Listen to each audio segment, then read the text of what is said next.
घटना चक्र में आपका बहुत बहुत स्वागत है। सबसे पहले आज का एजेंडा।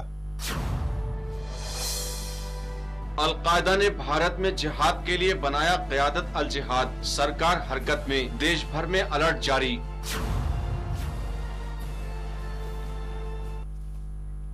अलकायदा के 55 मिनट वीडियो के बाद गृह मंत्रालय में बैठक हुई। बैठक में के बाद देश में अलर्ट जारी कर दिया गया।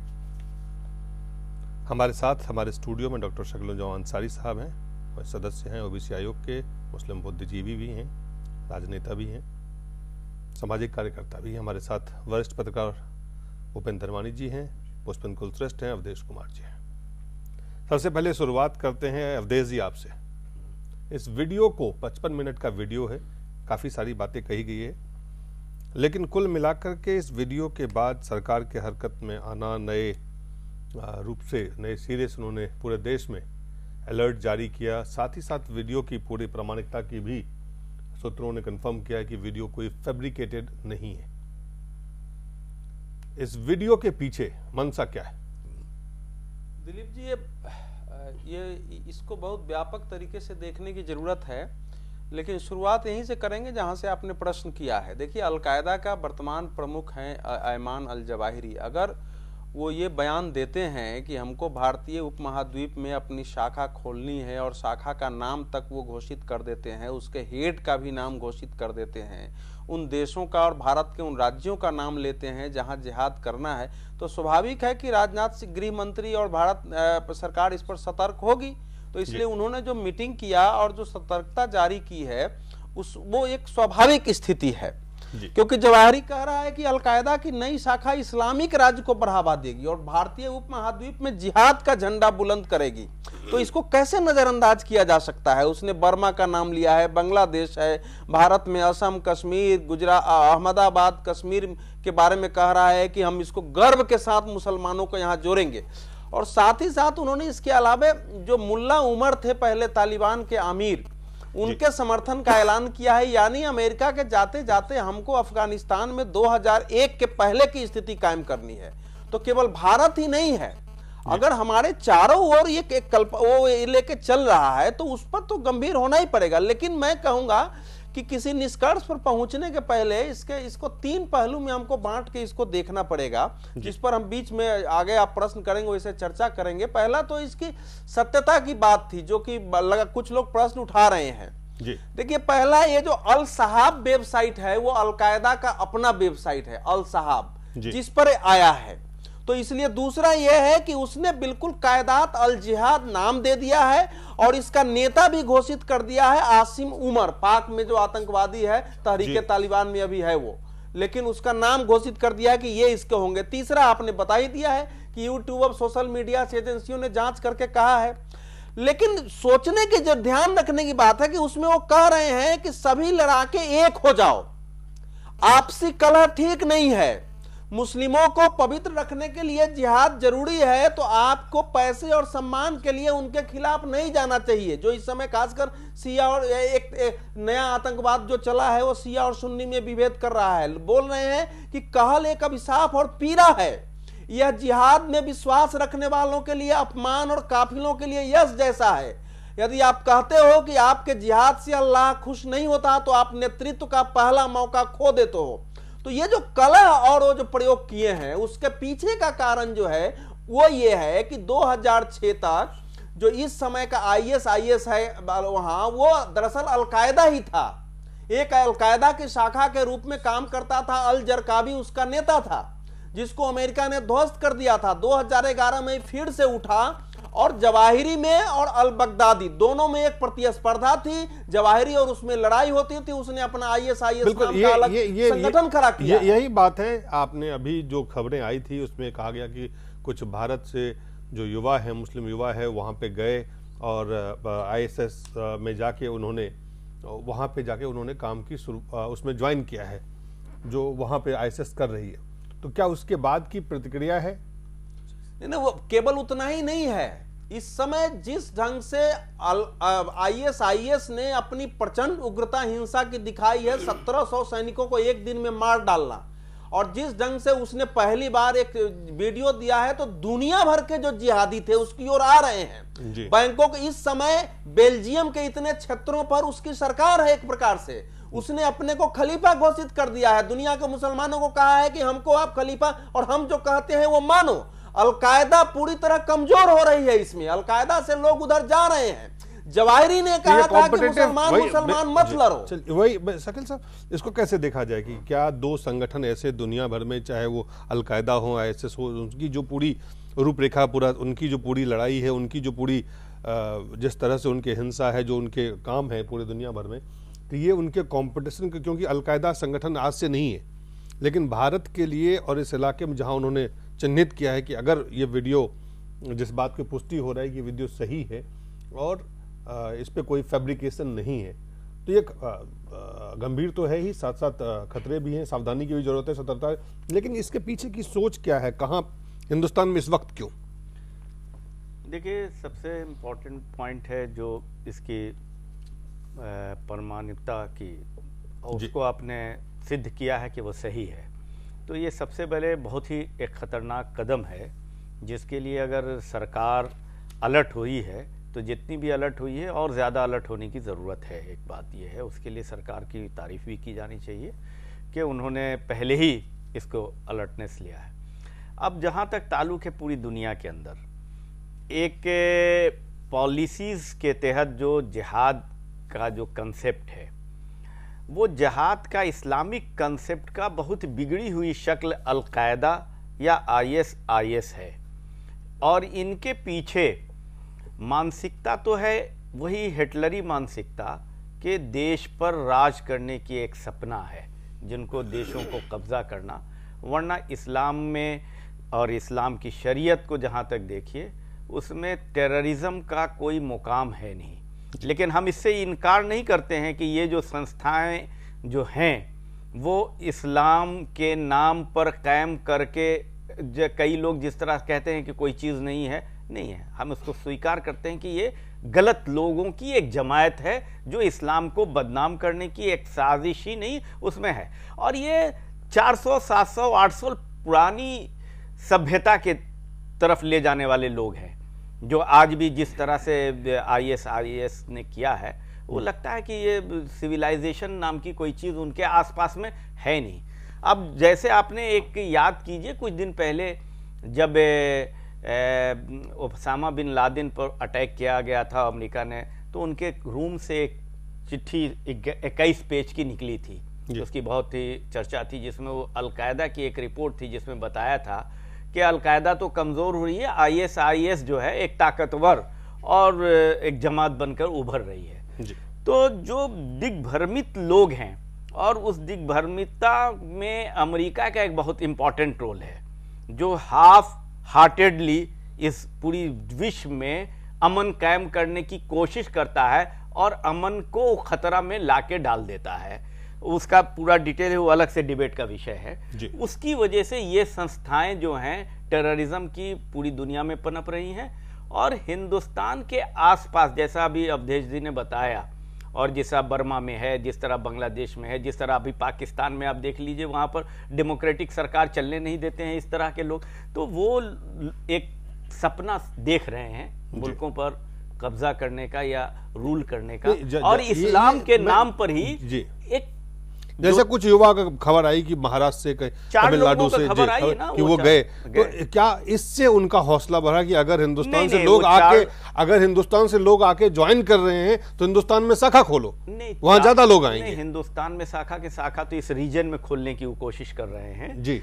और वो हिंदुस्तान के 4 युवकों के जाने से कोई हमको लग रहा है कि वहाँ आइडेंटिफिकेशन भी हुआ कि नहीं हुआ अलग बात है, लेकिन हिंदुस्तान के पड़ोस में और हिंदुस्तान के अंदर ये टेररिज्म की जो पाकिस्तान के अंदर उसके थ्रू कश्मीर में और कश्मीर से आगे बढ़ रही है, तो ये उनकी कोशिश है। और वो कोशिश क्या है कि ये जो मीडिया है, जो जिसको हम कहते हैं इलेक्ट्रॉनिक्स मीडिया, तो अपनी जगह ये जो सोशल मीडिया है, ये बहुत बड़ा रोल कर रहा है युवकों को दिग्भ्रमित करने के लिए, यानी कि पूरे विश्व के युवकों में एक काम काज नहीं है, उनको अनएम्प्लॉयमेंट है, तो रिलीजन की एक शक्ति होती है, रिलीजन के नाम पर मोटिवेट कर रहे हैं और गलत रूप से इस्तेमाल करने की कोशिश है, जिसमें हिंदुस्तान के भी नौजवान शामिल कुछ न कुछ जरूर हुए हैं। जी दिलीप जी, केवल मैं एक दो चीजें थोड़ा सा उसमें जोड़ना चाहूंगा कि ये जो चारों नौजवान वहां गए थे, उनकी पूरी प्रामाणिकता है। एक के माता पिता राजनाथ सिंह से मिलने आए थे जब उनके घर में छापा पड़ा, और ये खबर, उसका फोटो और वो ISIS ने जारी कर दिया है मरने का।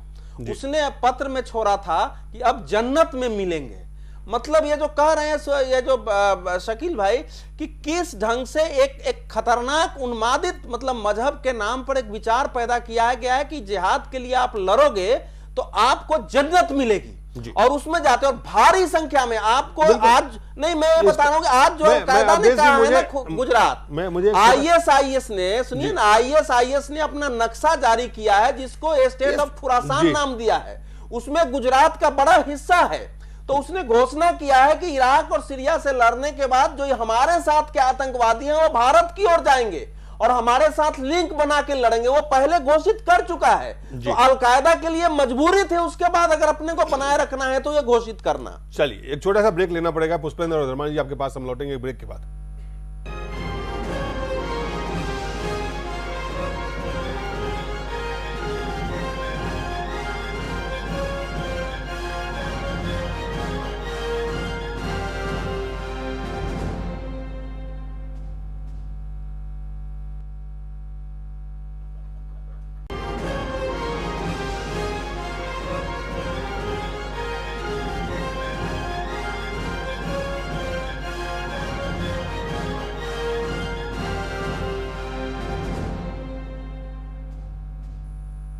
एक बार फिर से स्वागत है। हम चर्चा कर रहे हैं कि अल जवाहिरी अलकायदा के प्रमुख ने जो वीडियो जारी करके भारत में जिहाद का जो उन्होंने ऐलान किया है, इस ऐलान के बाद सरकार हरकत में है।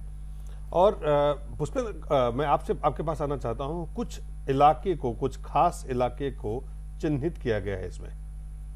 मैं उस इलाके का मैं आपको नाम बताना चाहता हूं कि जिन इलाकों के बारे में बात कही गई है वो है बर्मा के अलावा, जो बांग्लादेश के अलावा हिंदुस्तान में आसाम, गुजरात, अहमदाबाद और कश्मीर, इन खास जगहों को चिन्हित किया गया है इसमें। और इसके पीछे अगर आप पूरे देखें, जो शकील साहब कह रहे थे, जो अवधेश जी कह रहे हैं, इस वक्त अलकायदा के इस वीडियो रिलीज करने के पीछे ISIS के अलावा, अगर ISIS के साथ उनका कंपटीशन है या उन जो भी ISIS के साथ उनका संबंध है, पाकिस्तान में जो कुछ हो रहा है, अफगानिस्तान में जो कुछ हो रहा है, सीरिया में जो कुछ हो रहा है, मिडल ईस्ट में जो कुछ हो रहा है, इन तमाम चीजों को देखें और यहाँ पे ISIS के इस थ्रेट को देखें तो क्या तस्वीर निकल के आ रही है सामने में?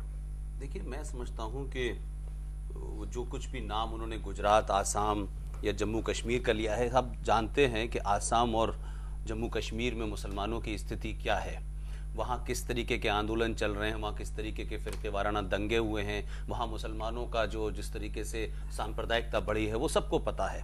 सवाल ये है कि ये जो टेप आया है उसके इस वक्त मतलब क्या है। मुझे लगता है कि जो प्रेजेंट सिनारियो है, आप ये देखें कि अल जवाहिरी साहब को हिंदुस्तान के गुजरात में, जम्मू कश्मीर में, आसाम में अपने इस्लामिक कानून को या अपनी यहाँ विंग बनाने की चिंता है, लेकिन इस दुनिया का एक इस्लामिक मुल्क है पाकिस्तान, वहाँ जितने भी गैर इस्लामिक काम हो रहे हैं, वहाँ जितनी भी कत्लो गारत हो रही है, वहाँ फ़ौज के खिलाफ बगावत है, फ़ौज दूसरे के हुकूमत के खिलाफ बगावत पे उतरी हुई है, वहाँ उनको उसका जिक्र नहीं है। मैं मानता हूं कि इस पूरे कैसेट के पीछे जो सोची समझी रणनीति है वो एक साफ नजर आती है। भारत में एक मजबूत सरकार है, भारत के सारे रिसोर्सेज और भारत की सारी ताकत जो है इस वक्त भारत की अर्थव्यवस्था को पटरी पे लाने की है। भारत के अंदर ऐसा माहौल बनाने की कोशिश की जा रही है कि देश जो है वो विकास के रास्ते पे चले, जो हमारी कमजोरियां हैं वो दूर हो। लेकिन साथ साथ आप ये भी देखें कि नरेंद्र मोदी के आने के बाद से जो कश्मीर के अंदर झटका लगा है, जो पाकिस्तान को मुंहतोड़ जवाब बॉर्डर पे दिया जा रहा है, जो पाकिस्तान अपने अंदरूनी माहौल से घिरा हुआ है, हिंदुस्तान में तथाकथित सेकुलर पार्टियों ने मुसलमानों के अंदर जो डर और दहशत का माहौल पैदा कर रखा है। लगातार ये बात कही जा रही है कि साहब मुसलमान बड़े डरे हुए हैं, मुसलमान बड़े छुपे हुए हैं। इन तमाम चीजों के बीच में एक और नई बात आप देखें कि आपको याद होगा कि इशरत जहां का जब इनकाउंटर हुआ था तो टेलीविजन के ऊपर कुछ लोग बैठ जाते थे और ये कहते थे कि वो तो कॉलेज जाने वाली बड़ी भोली वाली लड़की थी, उसको किस तरह से मारा उसका तो कोई लिंक नहीं हो सकता। लेकिन जो मुंबई से 4-5 लड़के भागे हैं वो 4-5 नहीं हैं, 250 लोगों की इंक्वायरी चल रही है।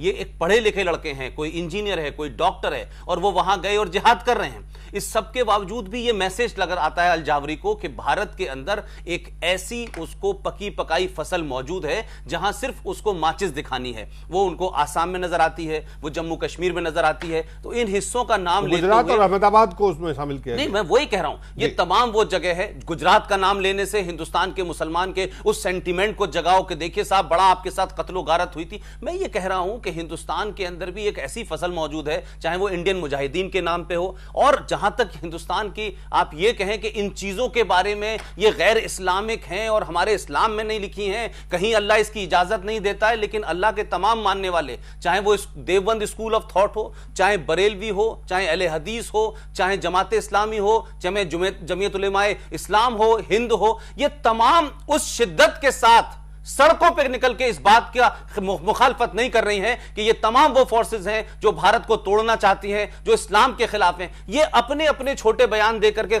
इतिश्री कर लेती हैं। मुझे लगता है कि इन तमाम चीजों को अगर आप देखें तो भारत को कमजोर करना, भारत के अंदर एक ऐसे हालात पैदा करना कि गृह युद्ध हो जाए, भारत के मुसलमानों में डर पैदा हो जाए, भारत के मुसलमान अपने देश के अंदर एक लड़ाई शुरू कर दें, गृह युद्ध की हालात पैदा कर दें, ये तमाम माहौल इस वक्त उनको एक बना हुआ मिल रहा है। ये बात अलग है कि अल जावरी और जो अल बगदादी है उनके बीच में बना हुआ नहीं है, नहीं कोशिश कर रहे हैं। नहीं, आप ये देखिए कि राजनीतिक दलों ने मुसलमानों को कैसे जितना वो उसी का फायदा उठा रहे हैं ना, वो बाहर बैठे हुए 1% मुसलमान मैंने आतंकवादियों के साथ अगर चला जाएगा उस दिन ये अरे भाई वो अलग बात है, वो चला, मैंने नहीं कहा चला गया, मैं कह रहा हूं वो नदवा में साहब कहते हैं 5000 लोग हमने तैयार कर लिए। ये जितनी शिद्दत के साथ मुसलमान धर्मगुरुओं और नेताओं की तरफ से इसकी मजम्मत और मुखालफत होनी चाहिए थी, वो नहीं हो रही है। चलिए धर्मानी साहब, एक सवाल है, यही अलकायदा है जो आज पाकिस्तान अफगानिस्तान बॉर्डर पर सिमट दिया गया है, जिस तरह से अमेरिका ने कार्रवाई की, जिस तरह से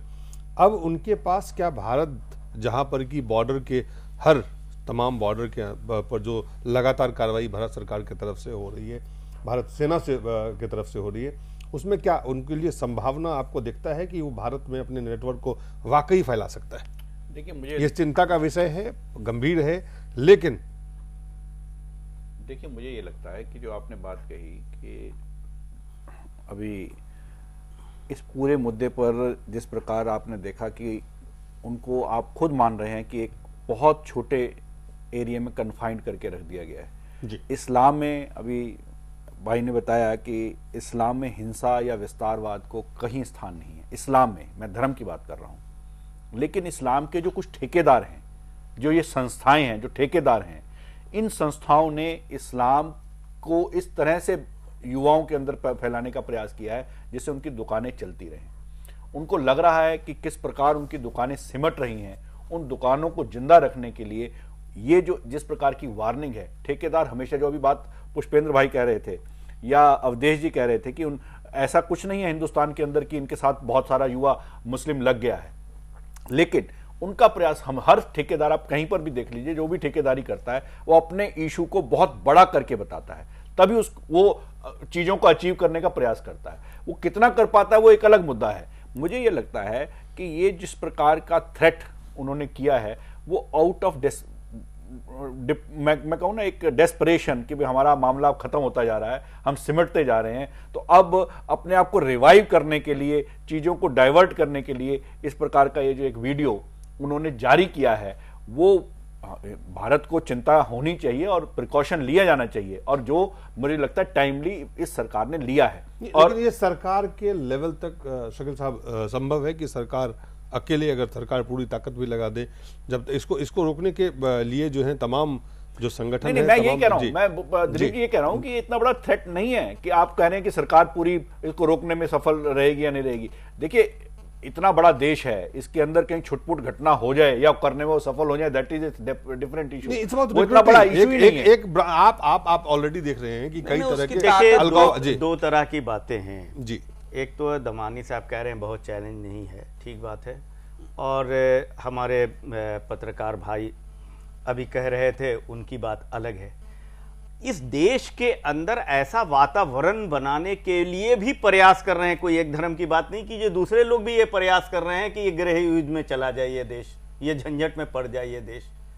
सरकार को तो चिंता होना वाजिब है और चिंता होना चाहिए, लेकिन सरकार की चिंता सिर्फ एक तरफ नहीं, जो दूसरे धर्म के लोग भी एक आपसी टकराव बनाने की प्रयास कर रहे हैं, जिसकी वजह से इस तरह के एलिमेंट को सर इस मदद समय तो मिलेगी, अलकायदा उसको का भी टेप रोकना आया चाहिए। है, इस समय अलकायदा का इस टेप धर्म आया अंदर है, के लोगों की चिंता इसको है। दूसरी ओर डाइवर्ट मत करिए।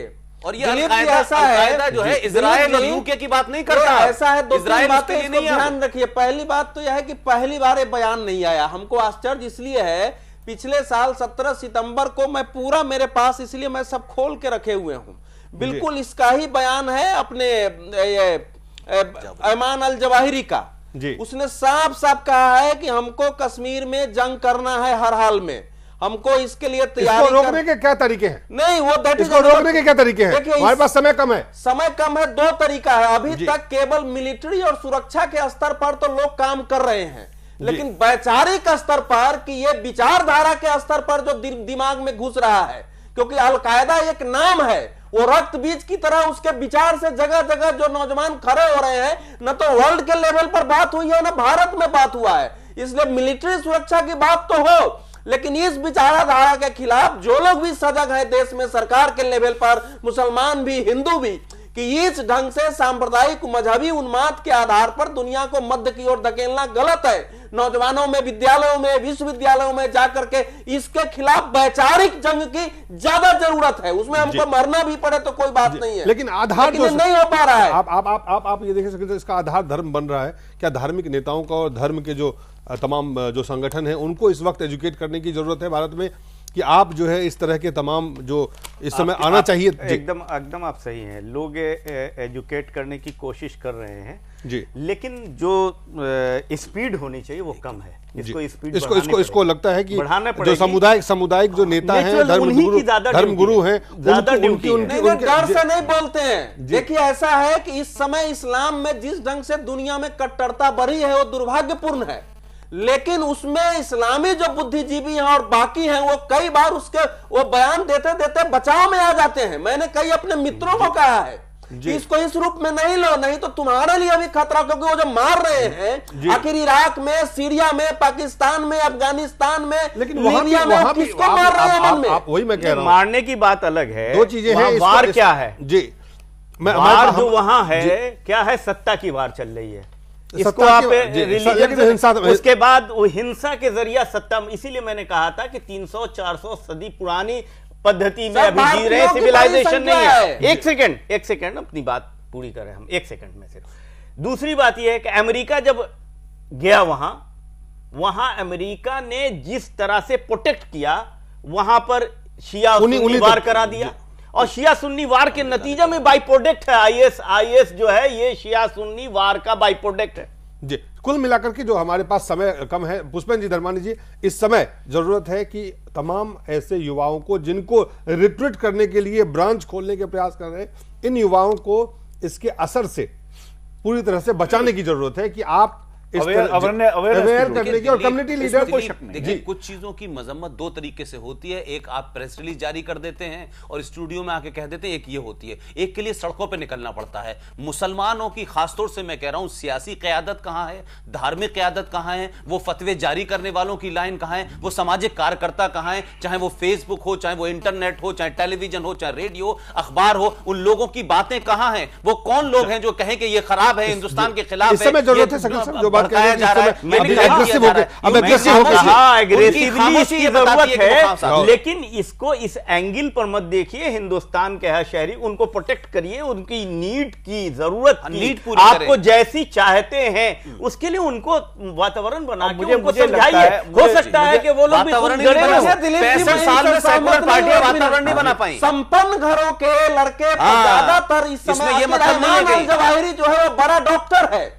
आप समझिए कि ओसामा बिन लादेन बड़ा इंजीनियर था। भारत से जो बाहर लड़ रहे हैं उसमें काफी पढ़े लिखे संपन्न परिवार के। मूल बात मैं शकील साहब भाई कहूंगा, मूल बात है उस विचार का विरोध। चलिए, विचार का विरोध है। खाने वाला लड़ाई लड़ने नहीं गया है वहां। सरकार के तरफ से पूरे देश में अलर्ट है, सबको अलर्ट किया गया है, राज्यों में अलर्ट है।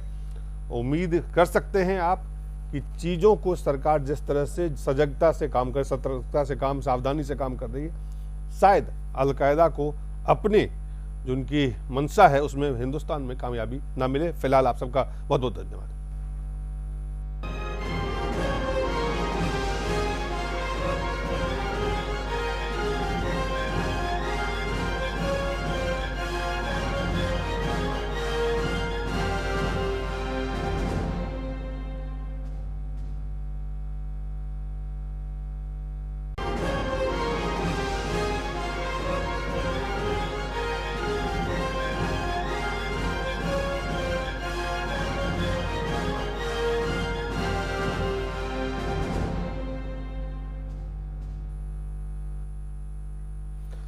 घटनाचक्र के इस विशेष अंक में आपका बहुत बहुत स्वागत है। आज हमारे साथ इस प्रोग्राम में एक खास मेहमान है जिनसे हम चर्चा, बहस नहीं बल्कि उनसे हम कुछ सवाल, उनसे हरियाणा की सियासत को, हरियाणा के जो चुनाव होने हैं उस चुनाव में उसके परिणाम क्या हो सकते हैं, और ख़ास करके इसलिए कि जब वो इस चुनाव में आएंगे तो इस चुनाव के परिणाम बदलने की पूरी शक्ति लेके भी आ रहे हैं। जी हाँ, हम बात कर रहे हैं वरिष्ठ पूर्व कांग्रेस नेता चौधरी वीरेंद्र सिंह, जो अब भाजपा में शामिल हो चुके हैं। क्यों शामिल हुए, क्या कारण था, आखिरकार उन्हें क्यों अपनी पुरानी पार्टी, जहां वो अपनी पूरी जिंदगी उन्होंने लगाई, पूरी सियासत उन्होंने वहां पे की, उनको वहां से छोड़कर भारतीय जनता पार्टी में आना पड़ा।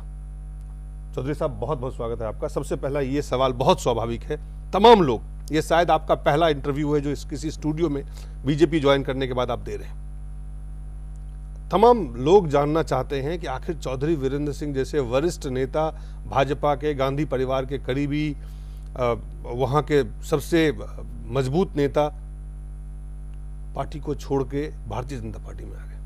देखिए, ये सही बात है कि मेरा 4 दशक से ज़्यादा का कांग्रेस से संबंध रहा है, और इतने लंबे समय तक रहने के बाद पार्टी छोड़ना और किसी दूसरी पार्टी में जाना, ये बड़ा कठिन एक सवाल था मेरे सामने।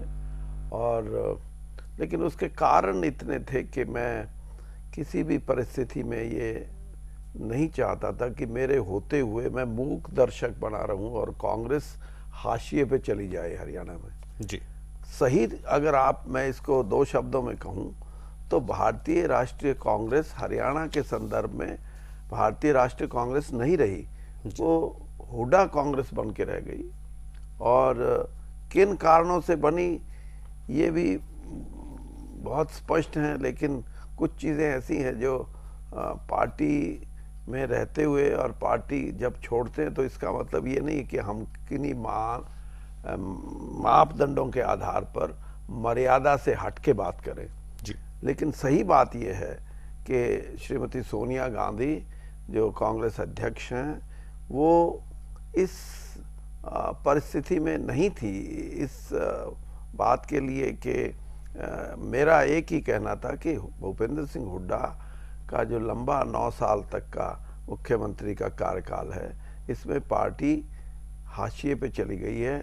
और उसके कारण ये है कि उसका जो कार्यशैली है उससे हरियाणा की आम जनता नाराज़ है, क्योंकि उनका दृष्टिकोण एक बड़े नेता का जो होना चाहिए, जो मुख्यमंत्री हो और इतने लंबे समय तक रहा हो, वो दृष्टिकोण नहीं है। वो बड़ा संकुचित विचारधारा के साथ हरियाणा की सरकार को और हरियाणा की पार्टी को चला रहे हैं, जिससे लोगों में एक गुस्सा है और कांग्रेस का जो कार्यकर्ता है वो निरुत्साहित है।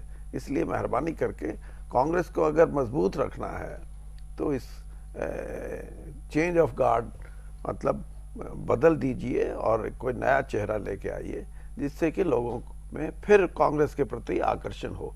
ये था सबसे बड़ी बात। लेकिन मैंने ये देखा कि श्रीमती सोनिया गांधी जिस तरीके से जिन लोगों से घिरी हुई थी, उनके दबाव के कारण, हालांकि वो मानती थी, सिद्धांतिक रूप से मेरी बात मानती थी, लेकिन क्या मजबूरी थी? आपके बातों को मानते हुए भी उन्होंने ये बेहतर समझा कि आप पार्टी छोड़ दें या चले जाएं, जबकि पार्टी को ठीक करने की जो आप कह रहे हैं, जनता से अलग हो गए, सरकार जनता के लिए काम नहीं किया, एक जो शैली है उन पूरी शैली से कार्यकर्ता नाराज हो गए। इसके बावजूद भी कुछ मजबूरियां आपको लगती है पार्टी के अध्यक्षा की थी? मजबूरियां तो होंगी, वरना तो देखो कोई क्या मजबूरियां हो सकती? सबसे बड़ी मजबूरी तो ये है कि जिस किस्म के लोग उनके चारों तरफ थे, वो एक किस्म से उनकी फैसले करने की जो शक्ति थी उसको कम किए हुए थे।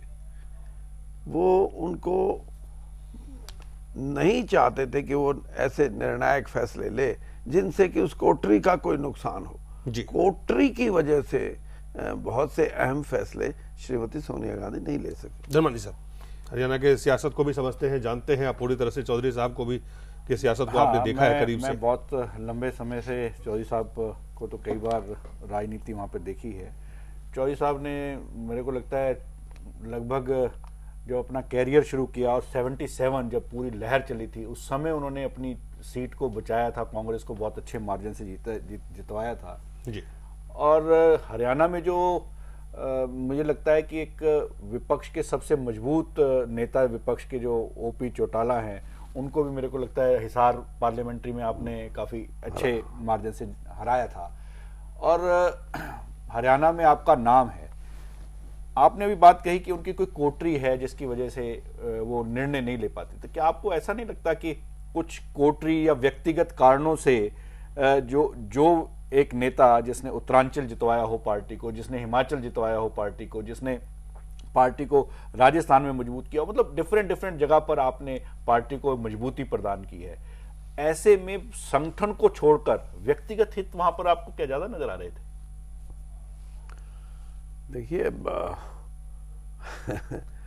सबसे बड़ा कामयाबी का जो रास्ता है वो चाटुकारिता है, और मेरे स्वभाव में नहीं तो मैं क्या करूं।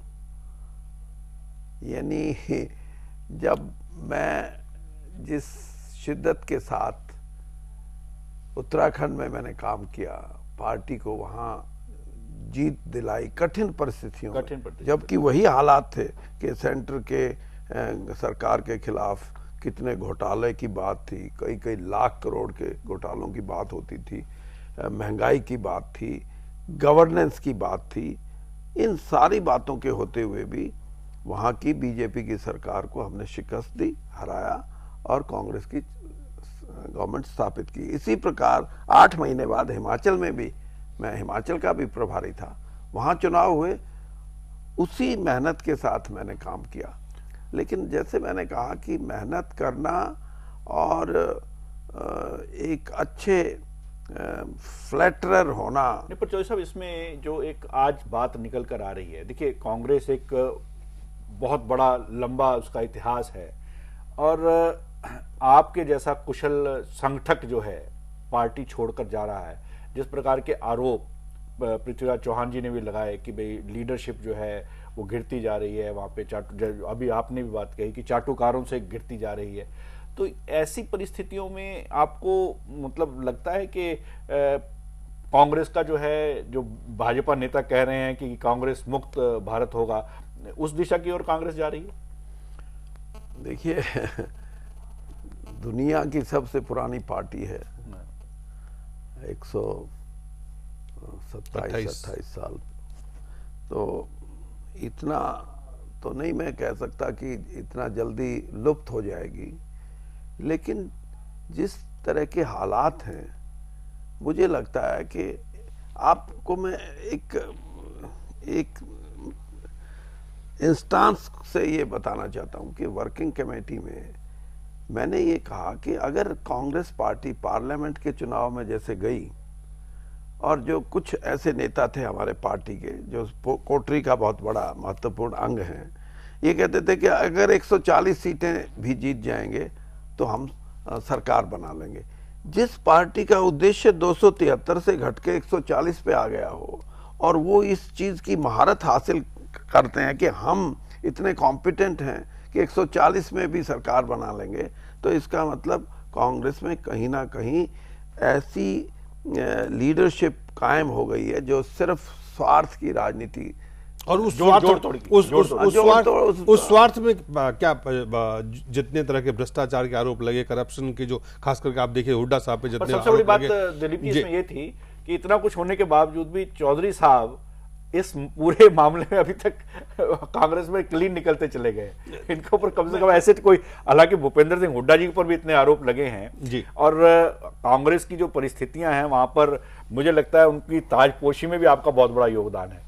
अगर आज के लोग वहां पे ये कहते हैं कि आपने अपने कजन को वहां पे ताजपोशी में भी सहयोग किया, पिछली बार जब उनकी सरकार बनी थी फाइनेंस मिनिस्टर भी आप रहे, उस समय परिस्थितियां काफी, जो उनका पहला टर्म था वो ठीक था, तो दूसरे टर्म में जिस प्रकार की स्थितियां जो भी बनी, पर उसके साथ साथ मुझे ये लगता है, मैं बड़ा हैरान होता हूं कई बार देखकर कि आपने जिस कंस्टिट्यूएंसी को बहुत नर्च किया, बहुत ज्यादा उसका आपने सेवा की उस क्षेत्र के लोगों की, वहां पर ओपी चौटाला जी सिरसा से आकर, मतलब किस प्रकार आपको, आपने पीछे ये भी कहा था कि भाई ये सरकार के साथ कुछ मिली भगत, तो मतलब इस आपको कॉर्नर करने के लिए क्या आपके कजन और ओपी चौटाला जी मिल गए?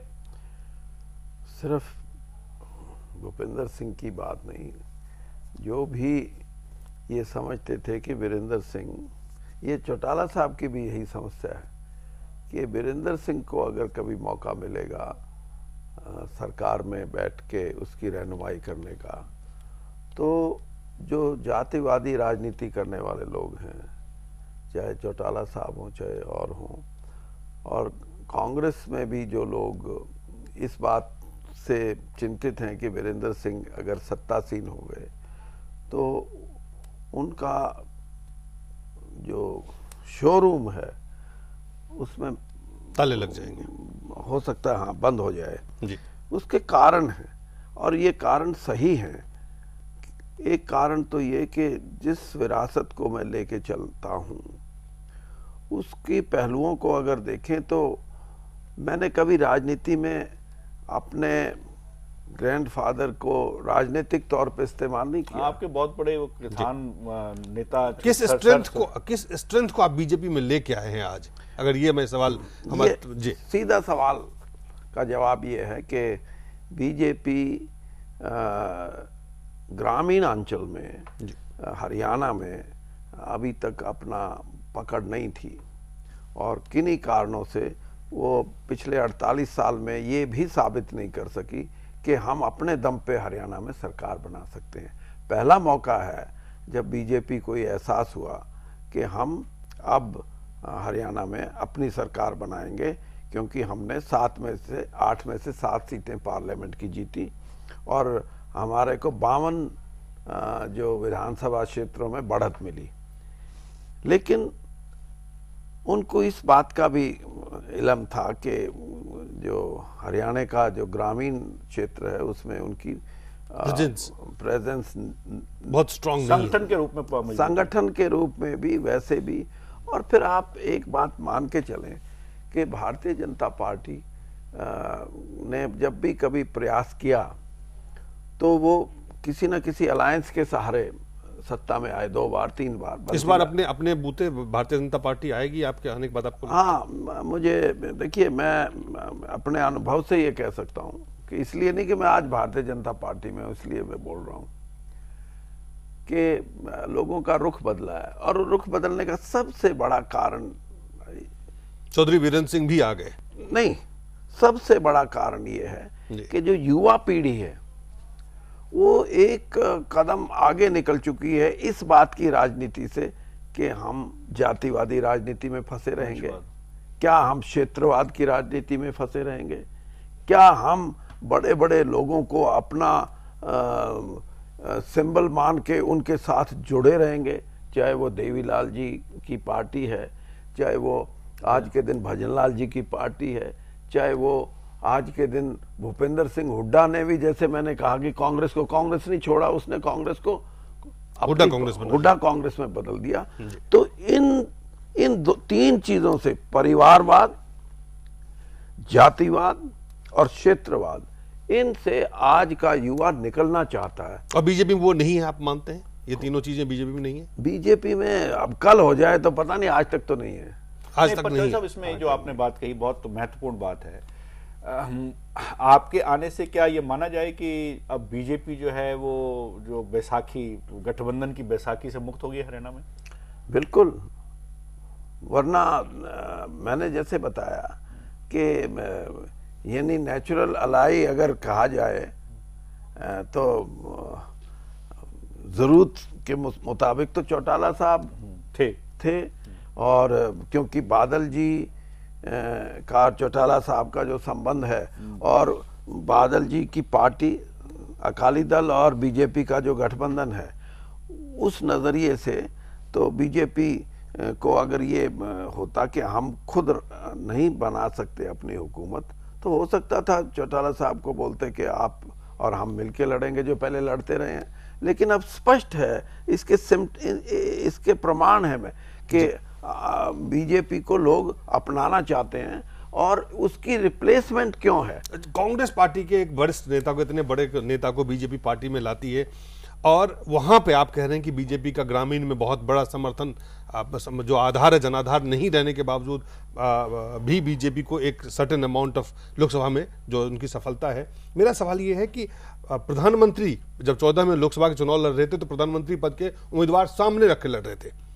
अभी जब आप हरियाणा में चुनाव लड़ने जा रहे हैं तो वहां पे कोई मुख्यमंत्री का कोई उम्मीदवार नहीं घोषित कर रहा है, अभी तक नहीं किया। हरियाणा को पता नहीं है कि कौन आदमी वहां का मुख्यमंत्री बनेगा, बीजेपी की सरकार बनती है। देखिए, तो क्या आपसे कोई बातचीत हुई है जब आप बीजेपी में आए हैं? कुछ शर्तें थी, कुछ बातचीत थी जिसके आधार पे आप बीजेपी में आए या बीजेपी को आप लोगों तक ले जा रहे हैं? जहां तक शर्तों की बात है, मैं राजनीति, मर्यादित राजनीति करता हूं। मैं कोई छोटे स्तर की राजनीति नहीं करता कि मैं ये रखूं कि साहब मेरे को अगर मुख्यमंत्री बनाना तो मैं आपसे जुड़ूं जी। ये नहीं, मैंने स्पष्ट कहा कि मेरी कोई कंडीशन नहीं है, कोई शर्त नहीं है। सिर्फ आप भूपेंद्र सिंह हुड्डा जो जनता के खिलाफ नहीं, भूपेंद्र, आप सुनिए, मैं भूपेंद्र सिंह हुड्डा तो एक फैक्टर है जी। दूसरा फैक्टर जिसका मैंने जिक्र किया, मैं ये कह रहा हूं कि आज के दिन आप कांग्रेस से नाराज हैं, तो जिससे 5 साल पहले नाराज हुए थे चौटाला से, उसको फिर आप लेके आ रहे हैं, फिर उससे नाराज हो जाओगे, फिर कांग्रेस को लेके आ रहे हैं। ये एक जो करी थी उसको एक रेपिटेशन जो था वो, उससे लोग तंग आ चुके थे। आप अल्टरनेटिव प्रोवाइड करना है। ये एक फ्रेश अल्टरनेटिव, और मैंने कहा कि ये युवा की सोच है कि माफ करो हमारे को, हमें ये राजनीति पसंद नहीं है। हम एक पार्टी को देखना चाहते हैं जो क्लेम करती है कि हमारे अंदर ट्रांसपेरेंसी होगी, हमारे अंदर हम किसी क्षेत्रवाद को लेके राजनीति नहीं करेंगे, हम किसी जातीय आधार की राजनीति नहीं करेंगे। नहीं, आप नहीं करते, लेकिन जब बीजेपी के, जब अब मीडिया में चर्चाएं होती है, जब कहते देखिए सबसे बड़ा जाट हरियाणा का लीडर अब बीजेपी ने ले आया है, तो अब बीजेपी का जनाधार जो है बढ़ रहा है, उससे आप उसको अलग भी नहीं कर सकते हैं। नहीं, देखिए, जाट होना अलग बात है जी, लेकिन नेता होना, जाट की राजनीति करना अलग बात है जी। वीरेंद्र सिंह, मुझे जाट हूं तो हूं, उसमें ये तो ऊपर वाले की देन है जी। लेकिन मैं ये राजनीति नहीं करता और मैंने हमेशा लेकिन हरियाणा की राजनीति तो जाट और गैर जाट राजनीति के इर्द गिर्द ही रही है। उसमें ये बात बिल्कुल ठीक है आपकी कि रही है, लेकिन जैसे मैं इसको बढ़ के आगे प्रश्न पूछने जा रहा था। जिस प्रकार मोदी ने एक मैसेज दिया इन सब बात, मतलब इन सब जो जितने भी परंपराएं कह लो या जितने भी भ्रांतियां थी उसको तोड़कर आगे बढ़ने की कोशिश की, क्या आप भी उस प्रकार की राजनीति की तरफ लेके जाना चाहते हैं हरियाणा को? जाएगा हरियाणा में कब तक ये जो राजनीति है जो बड़े सीमित दायरे में है कि मैं जाट हूं, मैं अच्छा, गैर जाट की जैसे आप बात करते हैं, गैर जाट कोई जात थोड़ी है, ब्राह्मण तो जात हो सकती है जी। हाँ, वैश्य जात इसी हो तरह का सकती है। सियासी माहौल बना के वहां पे चुनाव जीता नहीं, जाए। ये पॉलिटिकल लोगों ने, राजनीतिक लोगों ने एक शब्द इजाद पैदा किया है, जी। गैर जाट। गैर जाट कोई नहीं है। ये तो जब कुलदीप बिश्नोई ये बोलते थे कि मैं तो 35 जात का लीडर हूँ, 36वीं की मुझे जरूरत नहीं, तो वो अपना राजनीतिक नुकसान करते थे और उसी का परिणाम हुआ कि वो चुनाव में हारे जी। तो मेरा कहने का अभिप्राय स्पष्ट ये है कि आज का हरियाणा का युवा इस बात को एक किस्म से रिजेक्ट कर चुका है कि मेरे को ये राजनीति नहीं करनी, मेरा अपना एजेंडा है, मेरा अपना कैरियर। वो एजेंडा क्या हरियाणा के सामने आज जब चौधरी साहब जा रहे हैं लोगों के बीच बीजेपी के साथ में, वो एजेंडा क्या है जिन चीजों को आप लेके जा रहे हैं? सीधा सीधा मैंने बताया आपको कि एक स्वच्छ साफ सुथरी राजनीति की प्रतीक्षा में है हरियाणा के लोग और खास तौर पर युवा पीढ़ी, और उसके साथ साथ भ्रष्ट जो व्यवस्था है उसका वो खात्मा करना चाहता है। ये जो हरियाणा में मुख्यमंत्री महोदय हैं आज के, इन्होंने जिस तरह लैंड डील्स को एक मंडी के रूप में, वो तो आज ही कैंसिल हुआ है। चौधरी साहब, मैं एक सवाल और आपसे पूछना चाहता हूं कि बहुत सारे भ्रष्टाचार के आरोप लगे भूपेंद्र सिंह हुड्डा सरकार पे, इंक्लूडिंग रॉबर्ट वड्रा को लेके जो आरोप लगे, आज हाई कोर्ट ने वहां पे रद्द किया है, आपको खबर 350 एकड़ 350 डीएलएफ को। तो क्या इन तमाम चीजों की जांच भी होगी जब आपकी सरकार आएगी? मैं तो ये मान के चलता हूं कि सिर्फ यही नहीं, आगे आने वाले समय में आपको लैंड एक्विजिशन एक्ट की मैं बात नहीं कर रहा, मैं वो बात कर रहा हूं कि लैंड एक्विजिशन से हटके भी जी। आपको कोई ऐसी व्यवस्था कायम करनी पड़ेगी जिसमें किसान के साथ लूट ना हो। मैंने तो अभी परसों चंडीगढ़ में कहा कि CLU, change of land use, इसकी परिभाषा मेरे हरियाणा के संदर्भ में मैं जिस तरह की सरकार की डील्स हुई हैं उसमें साफ लगता है कि चीटिंग, लूटिंग अनइंटरप्टेडली जी ये है। तो साहब, इसमें जो आपने बात कही उसमें मेरे को लगता है कि काफी लंबे समय तक जिस प्रकार का विरोध भी करते रहे, आपको लगता है कि जिस प्लेटफार्म पर आप आए हैं उस प्लेटफार्म से इन चीजों को रोकने में और जो गलत हुआ है उसको एक्सपोज करने में आप सफल हो पाएंगे?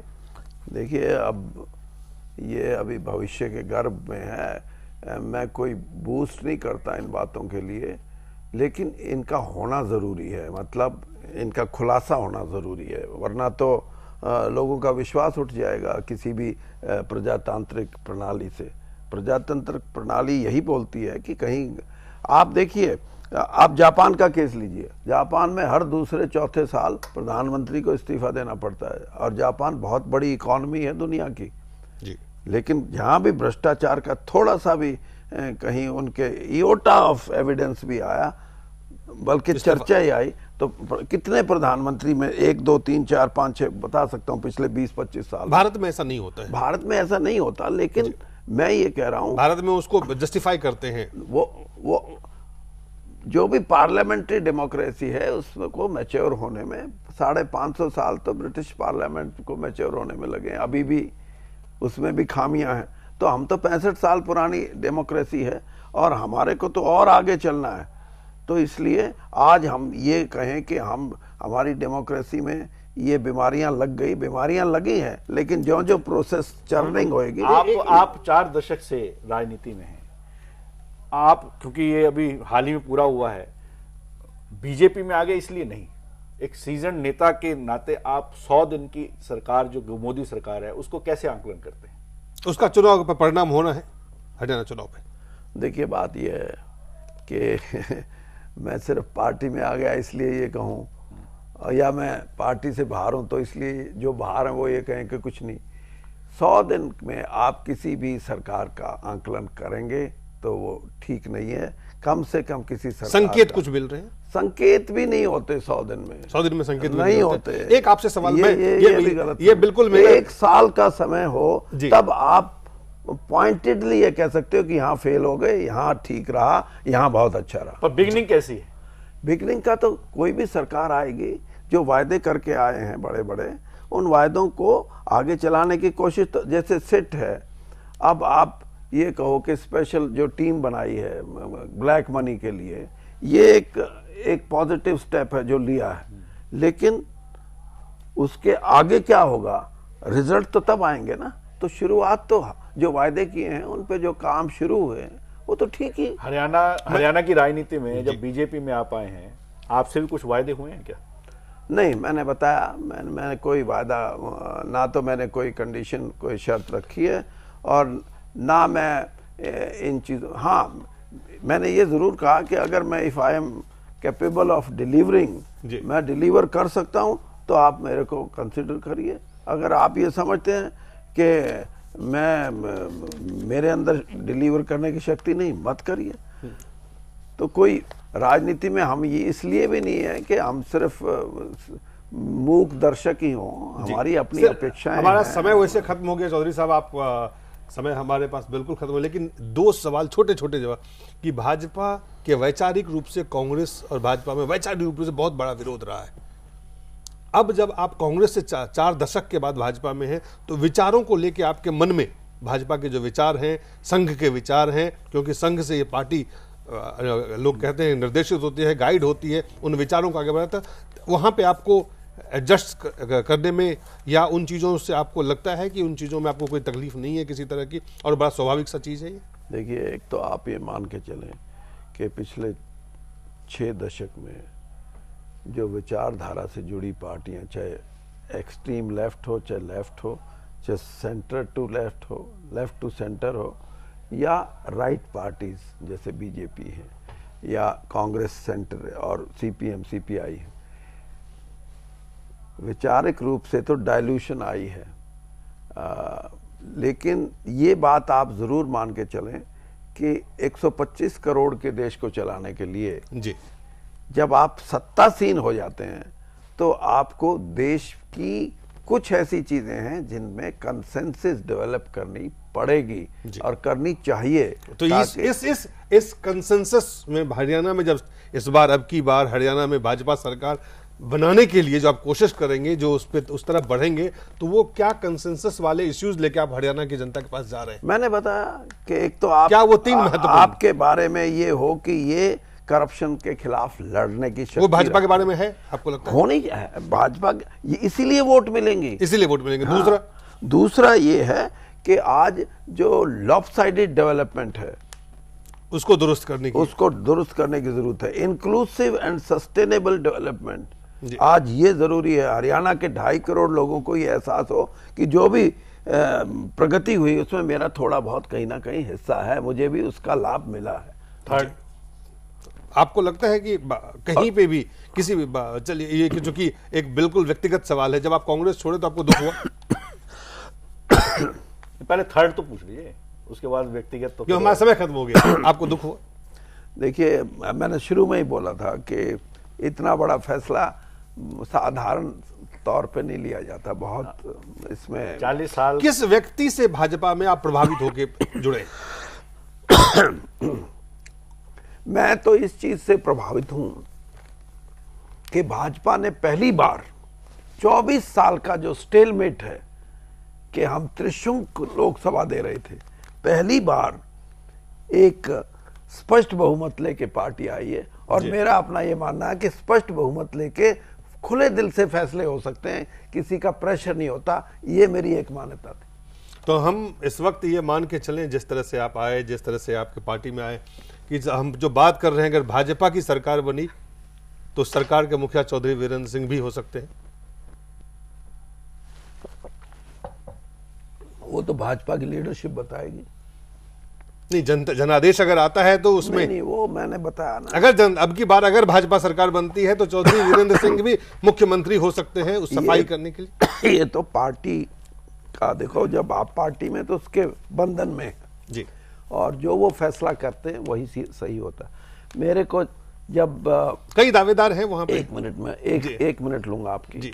जब 2005 में श्रीमती सोनिया गांधी ने फैसला मेरे विरुद्ध लिया, विरुद्ध का मतलब ये कि उन्होंने कहा कि चौधरी जी अब तो आपको सेक्रीफाइस दूसरी बार करना पड़ गया।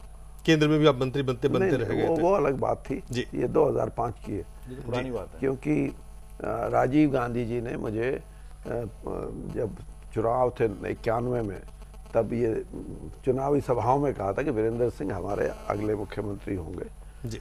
और उस वक्त वो नहीं रहे, 2 दिन पहले उनके असैसिनेशन हो गया। तो भजनलाल जी की अपनी जो राजनीति है, जिसके लिए आप तो जानते हैं, जिसके लिए भजनलाल जी जाने जाते हैं, उसमें हमारे को मात दी। तो उस दिन सोनिया जी ने 2005 में मुझे कहा कि दूसरी बार भी आपको सेक्रीफाइस करना पड़ा। मैंने तो यही कहा था, मैंने कहा मैडम सेक्रीफाइस तो एक बार ही होता है, दूसरी बार तो आदमी ऊपर होता है। तो इसलिए मैंने राजनीति में बहुत ऊपर नीचे देखा है, तो इसलिए मैं कोई इन चीज़ों की मुझे कोई वो नहीं है।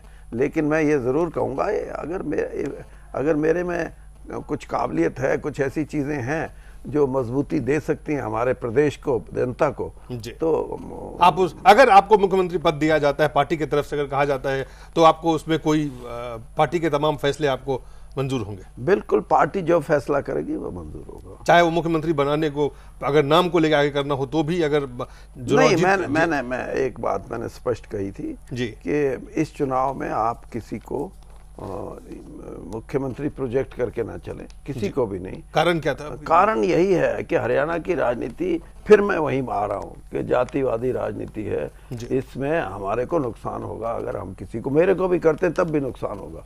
इसलिए हरियाणा में मोदी के नाम पे ही चुनाव लड़ा जाए। मोदी का नाम नहीं, जो 5-6 चेहरे हैं अपने अपने स्थान पे जाकर कहें मैं बनूंगा मुख्यमंत्री, मैं बनूंगा आपको कोई रोकता थोड़ा है जी। लेकिन किसी एक को प्रोजेक्ट करेंगे तो उसका कहीं ना कहीं नुकसान होगा, नुकसान होगा। इसलिए चुनाव के बाद जो पार्टी फैसला करेगी। चलिए चौधरी साहब, बहुत बहुत धन्यवाद, हमारे स्टूडियो में आए। धर्मानी साहब, बहुत बहुत धन्यवाद। आप सबका बहुत बहुत धन्यवाद।